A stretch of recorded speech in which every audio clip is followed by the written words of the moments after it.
In my last video, I looked at several different parks that desperately needed new coasters, but for this video, I thought I'd twist that idea completely on its head.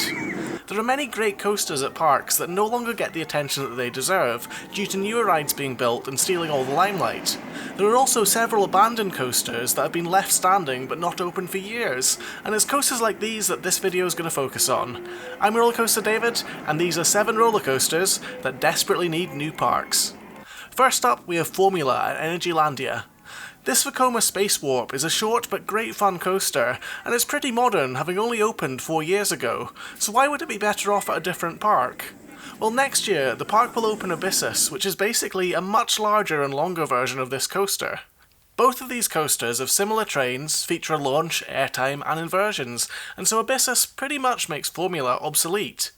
Both rides are designed to cater for the same audience of thrill seekers, and it's hard to imagine people queuing for a ride like this, when at the same park you have a much larger and better version. The coaster is still really good fun though, and it could easily be a headline attraction for a smaller park. It's got a decent launch, some great floaty inversions, comfortable modern trains, and its racing theme could be a good fit for lots of smaller parks. Energylandia is fast becoming one of the top parks in the world, with 3 new coasters set to open next year, taking the park's total to 18. This one is destined to become a small fish in a big pond if left at the park, whereas at another park it could easily be a main attraction. Next up, we have Flashback at Six Flags New England. Boomerang coasters are pretty common and they're almost a staple of amusement parks, but they have been superseded by much larger rides, and a good example of this is at Six Flags New England, where their old boomerang coaster Flashback is sat right next to a giant inverted boomerang known as Goliath. Flashback opened in the year 2000 and served its purpose as the park's only shuttle coaster, but in 2012 it was dwarfed by the park's second largest coaster Goliath, which is over 2 times its size. This giant inverted boomerang has the same basic layout as Flashback, but was obviously much larger and ran with inverted trains. The only thing that Flashback really has going for it is its reliability, as Goliath frequently has a lot of downtime, but this is rarely the case for this trusty old boomerang. Goliath offers a much more intense and thrilling experience though, and as such Flashback is no longer really needed at the park, and would be better off elsewhere. Boomerang coasters are rarely headline rides, but for a smaller park it could be a popular attraction, and would no longer live literally in the shadow of its replacement. The next coaster is Bizzaro at Six Flags Great Adventure. Bizzaro is a fantastic B&M flawless coaster, but it sadly gets a bit neglected at Six Flags Great Adventure. The park is so large and has so many other good coasters and attractions that this ride never really gets any attention, and rarely has any queues. The fact that it's located in a far-off corner of the park certainly doesn't help either. The main problem though is that since it opened, Six Flags has added 7 new coasters: Nitro, Superman, King Dakar, El Toro, Dark Knight, Green Lantern and the Joker, not to mention the new RMC single rail that's set to open next year. With all that competition, Bizarro just kind of fades into the background, especially when you try and compare it to any of the newer coasters. If it wasn't located at Great Adventure, it could easily be a headline coaster for a medium or even large-sized park, and it really is a solid fun ride. It's of historic significance as well, as when it opened in 1999, it was the world's first floorless coaster. Back then the coaster looked quite different and was called Medusa, and if you look closely you can actually see some of the original green paint on the transfer track near the station. It had a retheme to Bizarro in 2008, with the track being painted purple, and some special effects were added such as these flamethrowers, but even that doesn't seem to draw enough people to this great coaster. A new location and a fresh look of paint could easily make this ride popular once more, and it really deserves more appreciation than it gets.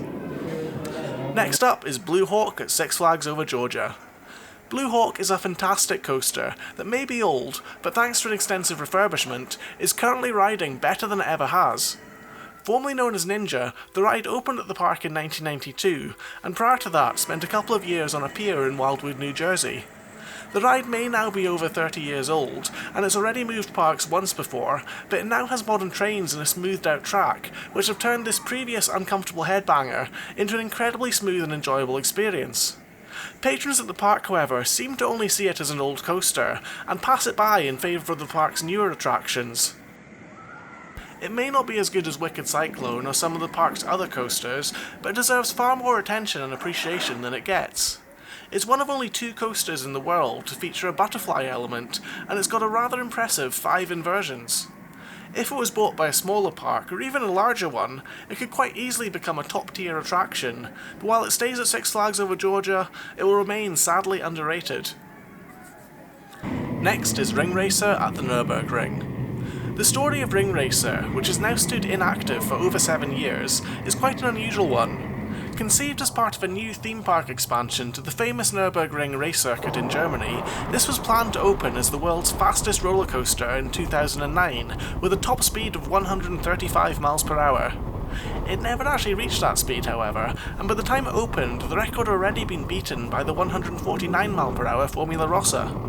It was able to do test launches in 2009 up to a speed of around 80 miles an hour, and on opening day it was doing closer to 100, but it still never lived up to the expectations. Multiple problems delayed the ride's opening for 4 years, until November 2013 when it finally opened, but even then it only operated for 4 days before it closed for good. Seemingly it was not financially viable to operate the ride, so they just gave up on it and it remained closed ever since. It's got an unusual layout that might be difficult to fit into a new park, and the long straight section that returns to the station isn't exactly thrilling, but perhaps with a few layout modifications, this coaster could be adapted to become a major thrill ride for the right park. Ring Racer never really got the time to shine, and I think it deserves a new life elsewhere, rather than becoming just scrap metal, or a monument to the failure of the Nurburgring expansion. Next up is Atlantica Supersplash at Europa Park. Europa Park is operated by ride manufacturer Mack, and as such it's almost like a showcase or product catalogue for their rides. Because of this, the park has ended up with 2 different water coasters, Poseidon and Atlantica Supersplash, whereas one would probably be more than enough. In my opinion, Poseidon is the better ride, as it's a much more interesting layout, but Supersplash is still quite impressive and the taller and faster of the 2 rides. Poseidon is over twice as long, however, and has 2 big splashes instead of just 1, so despite Supersplash being the newer of the 2 rides, it didn't really add anything different to the park, other than a short backwards drop. It's therefore hard to see why the ride is needed here, as there already was a good water coaster at the park, and I think the ride would really be better appreciated at a park which didn't have a directly competing coaster at it. Finally, we have Gravity Max, the famous one-of-a-kind vekoma tilt coaster. So why does this coaster need a new park? Well, it's purely for selfish reasons on my part. It's rightly the headline attraction at Discovery World, but that park is located in the middle of Taiwan, quite far away from any major city I'm ever likely to visit, so making it part of one of my coaster trips has never really been feasible. Even non-enthusiasts may have seen this ride before, as it frequently does the rounds on social media, and given that, it's quite surprising that Vekoma has never built another tilt coaster like it. It looks like it would be an experience unlike any other coaster I've been on, which is quite rare for me these days, and it's been on my bucket list for a long time. I'd love it if the coaster could be moved somewhere closer, or at least somewhere more accessible as part of a larger trip, but sadly it's just so far away and off the beaten track that I'll probably never get to ride it.